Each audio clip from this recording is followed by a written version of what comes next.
Acho que a primeira pergunta que muita gente se faz é: como é que o Thiago Reis começou a investir? O que você fazia? Como é que você decidiu ir para esse lado? Bom, eu comecei a investir no ano de 2003, né? No começo de 2003, janeiro, fevereiro de 2003. O que acontecia, né? Eu estava no terceiro ano do colegial e eu ainda não sabia, vamos dizer assim, a carreira que eu iria seguir. E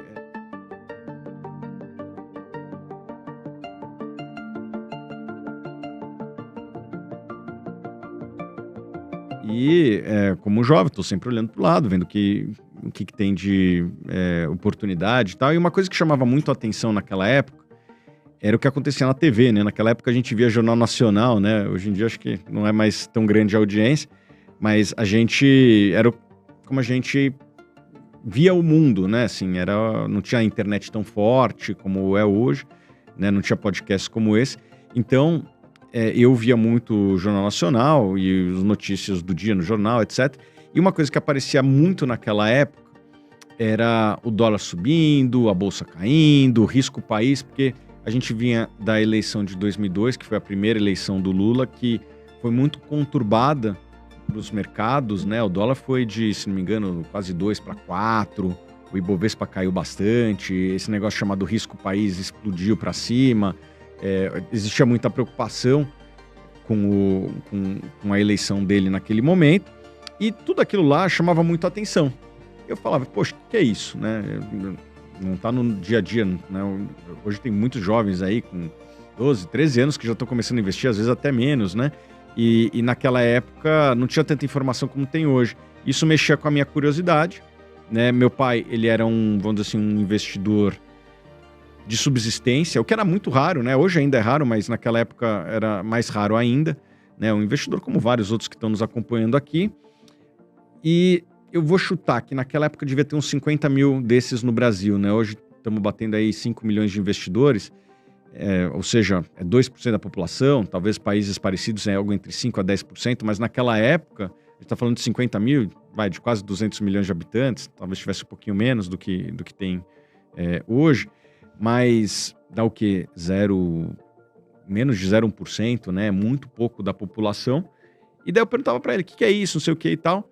E daí eu falei, pô, como é que eu faço para começar a trabalhar? E ele tinha um pequeno clube de investimentos que ele não estava, vamos dizer assim, dando um foco necessário. E eu comecei a administrar esse clube de investimentos que tinha o valor de aproximadamente 50 mil reais da época.